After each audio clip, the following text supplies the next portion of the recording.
వ్యవసాయంలో విప్లవాత్మక మార్పులు వస్తున్నాయి. కొత్త కొత్త విధానాలను కనిపెడుతున్నారు.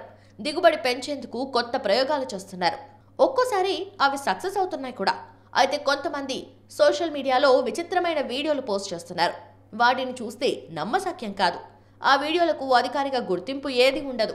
అందువల్ల వాటిని నమ్మాలా వద్దా అనేది పెద్ద ప్రశ్న. తాజాగా ఓ వీడియో నెట్టింట్లో వైరల్ అవుతుంది.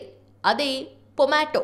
ఇన్స్టాగ్రామ్ పేజ్ @agrotill లో పొమాటో అంటే ఏంటో చెబుతూ ఓ యువకుడు వీడియో షేర్ చేశాడు.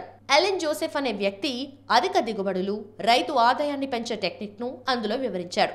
సొలనేసి జాతికి చెందిన టొమాటో మొక్కలను కలిపి చేస్తున్న కల్టివేటింగ్ విధానాన్ని చూపించాడు.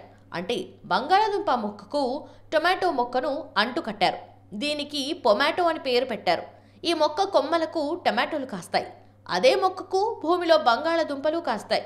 ఈ గ్రాఫ్టింగ్ పద్ధతిలో ఒకే మొక్క 2 రకాల దిగుబడులను అందిస్తుంది.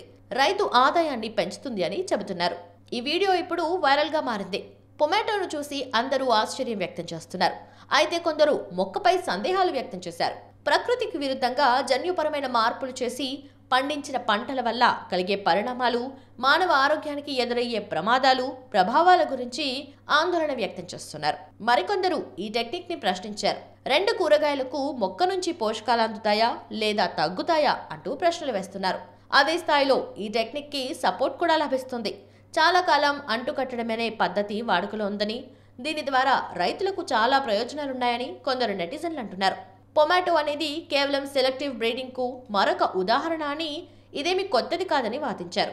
అంటుకట్టడం, దీర్ఘకాలిక ప్రభావాలు అస్పష్టంగా ఉన్నప్పటికీ ఈ పొమాటో మొక్కలు ఆహార ఉత్పత్తిలో గణనీయమైన పురోగతిని తీసుకొస్తాయని అధ్యయనాలు చెబుతున్నాయి. పంట ఉత్పత్తిని గణనీయంగా పెంచగలవని, ముఖ్యంగా పరిమిత స్థలమున్న పట్టణ ప్రాంతాల్లో బాల్కనీల్లో సాగు చేసుకునే వారికి మరింత లాభదాయకంగా ఉంటుందని చెప్తున్నారు.